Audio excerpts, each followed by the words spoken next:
좋아요, 구독. 네, 오늘 미장원 이분과 역시 함께합니다. 에임리치의 김PB 전문가 화상 연결돼 있습니다. 전문가님 어서 오세요. 네, 안녕하세요. 투자 쉽게 하자 김PB입니다. 자, 간밤에 미국 증시 이틀째 하락을 이어갔는데 간단히 좀 정리를 할까요? 네, 결국 이번 FOMC에서도 0.25% 금리 인상을 하게 됐습니다.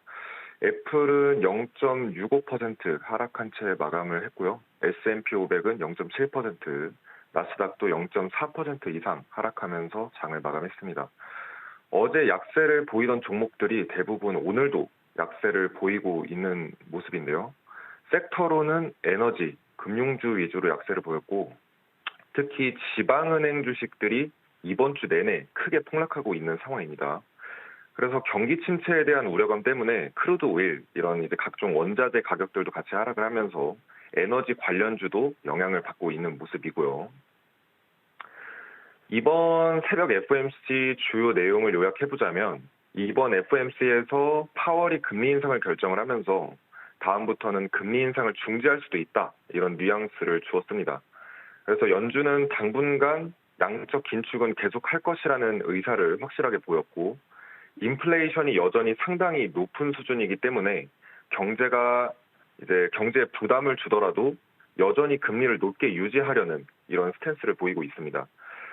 한 가지 재밌는 사실은 파월이 이번 FOMC에서도 경기 침체를 피할 가능성도 크다, 이런 식으로 얘기를 했는데 최근에 어떤 러시아 코미디언이 우크라이나 대통령인 젤렌스키인 것처럼 연준 의장한테 전화를 걸어서 이런저런 얘기를 나눴고 이 내용이 러시아 TV에 그대로 송출되는 사건이 있었습니다. 근데 여기서 파월이 인플레이션을 잡기 위해서는 경기 침체가 불가피할 수도 있다, 이런 식으로 발언을 했었거든요. 즉 공식석상에서는 경기 침체가 없을 수도 있다고 발언을 하고 있지만 실제 속마음은 다를 수 있다는 거겠죠. 그래서 한 통계에 따르면 높은 인플레이션 그리고 높은 금리 인상이 금융기관의 대출 태도 악화까지 이 세 가지가 겹치면 무조건 경제가 경착륙이 발생하게 되는데 현재가 그런 상황이라고 보시면 되겠습니다. 재밌는 거는 이제 보통 금리가 이렇게 올라가게 되면 예대 마진 차가 좀 커져가지고 은행 주식 주가들이 좀 좋아야 되는데 지방 은행주들은 여전히 이어지는 것 같죠. 지금 팩웨스트 같은 것도 보면 시간에 거래해서 상당히 지금 폭락을 하고 있지 않습니까? 네, 맞습니다. 팩웨스트는 사실 제가 이미 3월 말에 유튜브에서 경고했던 은행인데요. 팩웨스트는 지금 현재 잠재적인 인수자를 찾고 있다, 이런 소식들이 알려지면서 시장에서 크게 폭락을 했습니다. 하지만 이제 최근에 미국의 트렌드로 볼 때 팩웨스트가 잠재적인 인수자를 찾고 있다고 하더라도 인수가 될 가능성이 적을 수도 있는 게 미국의 트렌드가 갈수록 은행들을 인수하려는 사람이 줄어들 수밖에 없는 구조인 게 왜 그러냐면 이제 이번 파산 케이스들을 이제 은행들이나 이 금융기관들이 확인을 하면서 기다리면은 은행들을 헐값에 살 수 있구나, 이거를 알게 돼서 굳이 이제 문제가 되는 은행들을 나서서 매수하는 사람이 없을 거거든요. 근데 지금 3월에 발표된 한 보고서에 따르면 부도됐었던 실리콘밸리 은행처럼 부도 위험에 직면하거나 부실해진 은행이 약 180여 개로 추정이 됩니다. 즉 이제 팩웨스트 그 FRC 은행처럼 이제 뭔가 부도 위험에 직면한 은행이 180개 정도 잠재적으로 있다라는 거죠. 그래서 이번에 금리가 인상되면서 은행 부실이 더더욱 강해지는 상황이기 때문에 추가적으로 문제가 되는 은행들이 분명 이번 기회에 드러날 것이고요. 팩웨스트를 비롯해서 주가가 이상하리만큼 폭락하는 은행들은 투자자들이 먼저 은행의 부실을 파악하고서 매도세에 나서거나 아니면 공매도 세력들이 활발히 이제 공매도 공격을 할 거기 때문에 그런 은행들이 먼저 파산할 가능성이 높다고 보겠습니다. 지난번에 그 실리콘밸리 은행도 그랬고 퍼스트 리퍼블릭도 이번에 팩웨스트까지 서학개미들이 좀 투자를 좀 안 했으면 좋겠는데 말이죠. 계속적으로 투자를 한단 말이죠. 이거 어떻게 봐야 될까요? 아무래도 이제 국내 투자자들이 제가 실무를 하면서 봤던 이제 전 세계 투자자들 중에 가장 이제 어떻게 보면 끝물을 좀 소위 이제 속된 말로는 막차를 탄다라고 하죠. 그래서 한국 투자자들이 꼭 이제 뭐 서학개미들이 투자에 좀 적극적으로 나서거나 이럴 때마다 시장이 고점이었던 경우가 많아서 지금 같은 경우가 사실은 이제 미국 주식이나 전반적인 어떤 자산 시장에 대한 투자가 가장 조심해야 될 때라고 좀 말씀드리고 싶습니다. 네, 지금 뭐 상당히 투자를 조심스럽게 이어나가야 할 국면이 됐다라는 이야기를 해주셨는데, 또 국내 이 서학개미 투자자분들이 관심을 갖고 있는 종목 중에 하나가 애플일 것 같습니다. 애플이 지금 실적 발표 앞두고 있는 상황인데, 지금 뭐 자사주 매입 규모가 전에 비해서 좀 줄어들 수도 있다 이런 이야기 나오고 있고, 애플 실적 발표 좀 어떻게 보고 계신지도 들어봐야 될 것 같아요. 네, 그 애플 같은 경우에도 또 국내 투자자분들이 가장 많은 관심을 보여주고 계시는 종목인데 애플의 주가 전망에 대해서 전문가들의 의견이 굉장히 첨예하게 갈리고 있습니다. 자사주 매입하고 이제 배당 발표 가능성은 여전히 꽤 있는 상황이지만 실적이 계속해서 둔화하는 흐름으로 가고 있고 전 세계 경기 또한 악화되는 방향성으로 가고 있기 때문에 갈수록 자사주 매입 규모 그리고 배당금 줄어들 가능성이 높아 보인다고 저는 보고 있고요. 그리고 애플의 움직임에 따라서 전체 미국 증시가 절대적인 영향을 받고 있는 상황입니다. 그래서 애플 실적 발표 이후에 애플이 하락하게 되면 전반적인 자산 시장도 약세로 전환할 가능성이 있기 때문에 애플이 지금까지 이제 실적 발표 이후에도 상승세를 계속해서 유지해주는 게 가장 중요할 거라고 저는 보고 있고요. 다만 한 가지 좀 우려스러운 건 애플이 기술적 지표나 보조 지표 그리고 다양한 이제 모멘텀 관점에서 봤을 때 상승세가 이제 좀 많이 그간 이제 많은 상승세가 있었기 때문에 좀 상승세가 좀 이제 둔화될 거다 이렇게 좀 보일 수밖에 없는 상황이라서 그 부분을 좀 주의하셔야 될 것 같습니다.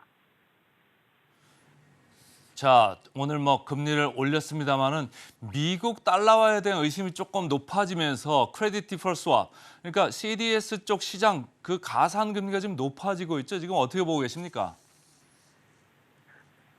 네, 그 블룸버그 자료를 참고해 보면 현재 미국 CDS 프리미엄이 엄청나게 폭등을 많이 하고 있습니다.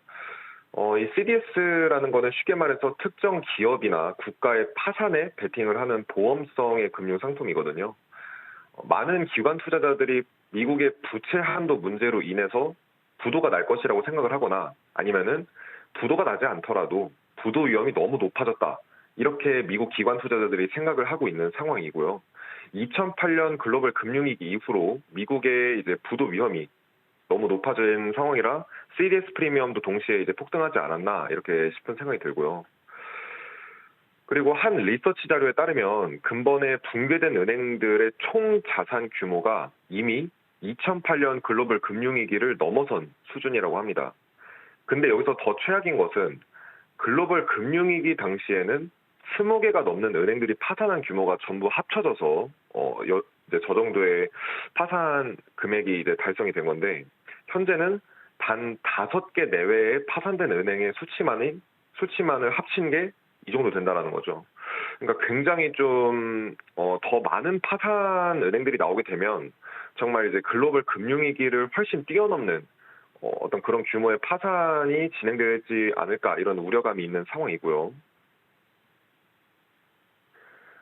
현재 주가가 크게 폭락하면서 문제가 되고 있는 팩웨스트 은행 이후에도 웨스턴 얼라이언스나 코메리카 등의 이런 은행주를 주목할 필요가 있습니다.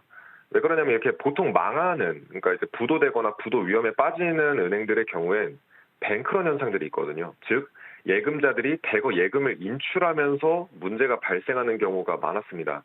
근데 현재 팩웨스트 이외에도 웨스턴 얼라이언스나 아니면 코메리카 이 주식들도 1분기 동안 예금이 급감한 은행이거든요. 그래서 팩웨스트만큼 위험한 은행들이라고 볼 수 있겠고요. 잠재적인 위험이 있다고 볼 수 있겠습니다.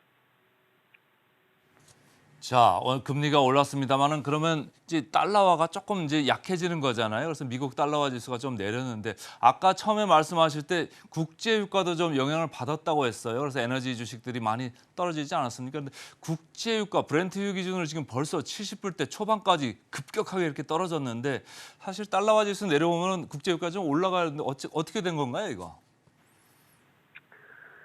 아무래도 달러는 계속해서 하락하는 모습 보여주고 있지만 유가도 동시에 하락한다. 이런 상황이다 보니 사실 매크로 경제 분석하거나 이제 애널리스트 분들도 좀 당황하시는 분들이 많은 것 같아요. 근데 지금 이 달러라는 안전자산에 대한 수요가 늘어나야지 뭐 유가가 뭐 이렇게 떨어지거나 하는 상황일 텐데 지금 오히려 뭔가 둘이 동시에 동조화하는 흐름을 보이고 있어서 많은 분들이 좀 당황하시는데 많은 사람들의 안전자산, 이 달러에 대한 수요가 달러로 가는 대신에 이제 유로화나 아니면은 뭐 엔화 다른 쪽으로 이제 좀 흘러가고 있거든요. 왜냐면은 미국이 지금 부채 한도 문제 때문에 미국이 파산할 거다, 이제 파산 안 할 거다 이런 이제 어떤 논쟁들이 있기 때문에 안전자산에 베팅을 하고 싶어하는 사람들이 달러 대신에 이제 유로나 엔화 내지는 금 이런 원자재를 찾는 경향이 있었거든요. 그래서 지금 달러를 대체해서 유로나 엔화 쪽 아니면은 뭐 금 이런 쪽으로 돈이 몰리고 있는 상황이기 때문에 그렇습니다.